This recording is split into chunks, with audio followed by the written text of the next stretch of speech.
Joseph here. So I just recorded a whole 10-minute video on why you should not use your personal car on Turo, and of course the audio was connected to CarPlay, so I got none of it. So we're gonna do quickly basically the same thing. It's a cautionary tale, not about this particular beauty, which is a 2018 AMG GT that is mine. Will not be seeing any renters or anybody but me and my passengers in it until the day I decide that I'm done with it, and then it goes to rental. But for a while I shared my cars with the Turo business, and it was kind of like when my sister and I shared a car growing up. If you remember, if you're watching, the Acura.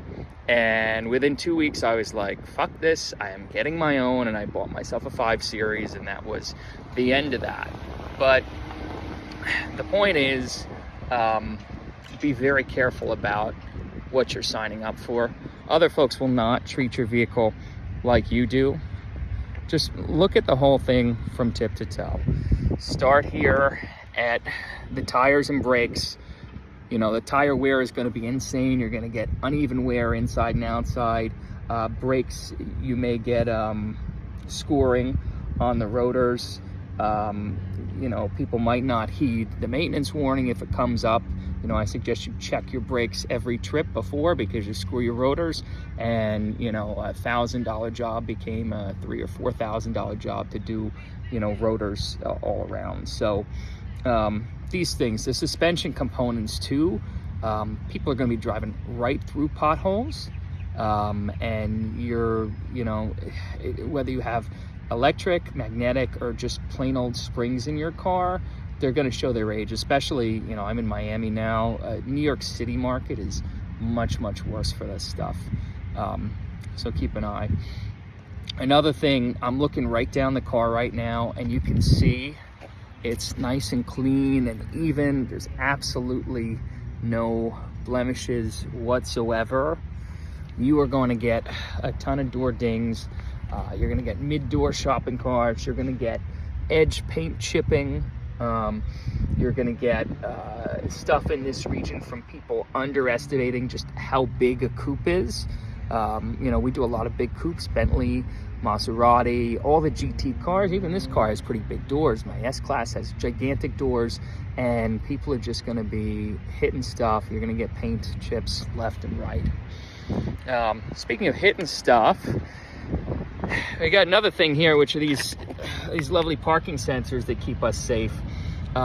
These get often whacked right out of alignment on a Turo car.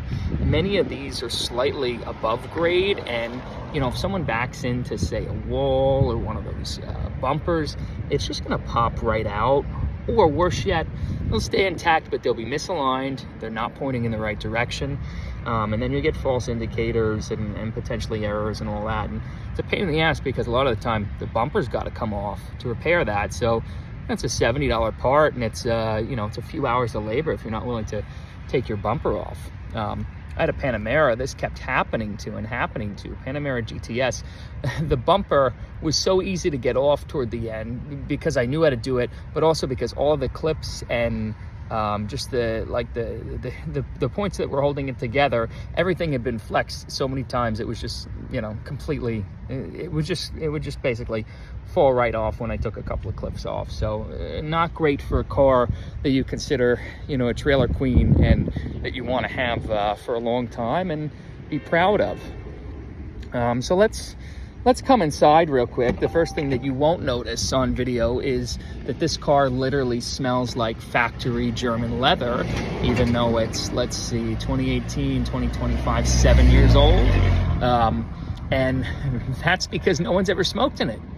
With Turo, every single customer will vape. Many customers will smoke marijuana, and one customer in, say, 50 in the New York high-end market will smoke a pack of cigarettes, like an entire pack over a week or two, and keep the car out a lot, and, you know, continue not to return it, which, I mean, it's good, you make your money, but the car comes back smelling like crap. So that's another thing. If you've got allergies, just don't do it. Don't let anyone in your car anyway. People are smelly. You don't want their smells trapped in your, your porous materials here, your sport leather, your regular leather, your, God forbid, your carpeting in there traps a ton of smell. Your headliner, many of these cars are Alcantara, and that traps smell. Suede, it's a suede type material. You don't want that. While we're here and thinking about it, take a look at this glorious aftermarket, but glorious entertainment system. All of your settings and preferences as a driver will be messed with. A lot of these folks actually want to buy these cars themselves, and so they fangirl, they get the car for the weekend, they pretend it's theirs, and they give it back, and they either buy it or don't buy it, at least when you're dealing with high end. And yeah, I've been there. I did that with the AMG GT. And yeah, did I fuck with every single button and every setting and change the digital gauge cluster and change the climate control and change the, I don't know, the Mercedes Me affiliation? Maybe, probably. Honestly, I wanted to put the car through its paces, and for lousy $200-300 I paid, I felt like it was my right. And guess what? Everybody else does too. So your car is never going to be your car. I don't care if you have seat memory preferences, you've got a stored profile in here that's exactly what you want. People will find a way to mess with it. The new stuff is pretty cool. It's password protected or fingerprint protected on a lot of cars, but not every car. This 2018 doesn't have that.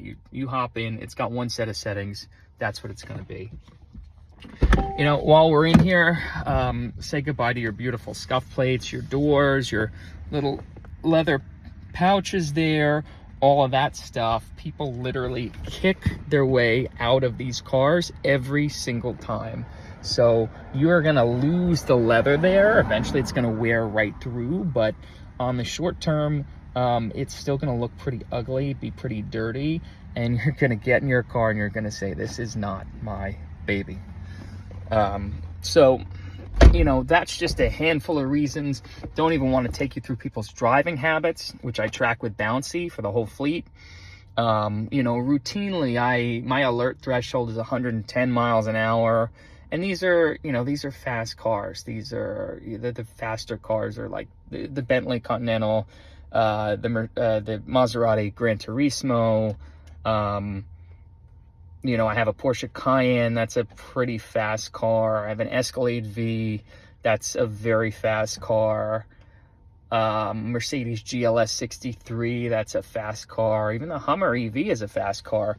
I see 110. One in 5 trips goes over 110 at some point, and 1 in 20 trips you will see someone driving in excess of 130 miles an hour, which these cars are huge and heavy, so it's like riding a cruise missile. And you got to believe that that's probably not great on a, maybe a 10-year-old engine plus, to be doing that without some extra care.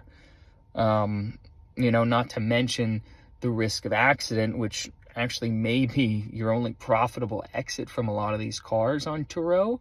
But nonetheless, it's a very unpleasant thing to deal with, and lives are at stake. So, just another thing to think about, to really think about what your car is doing when it's on the platform. So again, not saying not to be on Turo. I've had a good time and I'm learning things, and I think this year has, between Turo and private rentals, I think it's got great potential to make a profit. But if you're going to be on here, understand what you're giving away for the money, and that is the sanctity of your beautiful car. Better strategy, and I was doing this for a bit, buy dogs, and then, put those on there. Get the cheapest example that's mechanically sound of X, Y, or Z, enjoy them, and then put them on Turo. That seems to be a better strategy.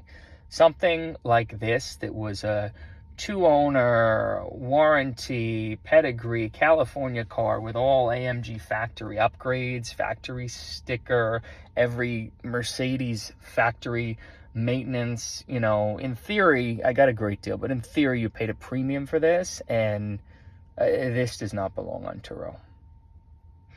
So that's it. You choose wisely, folks. Choose wisely.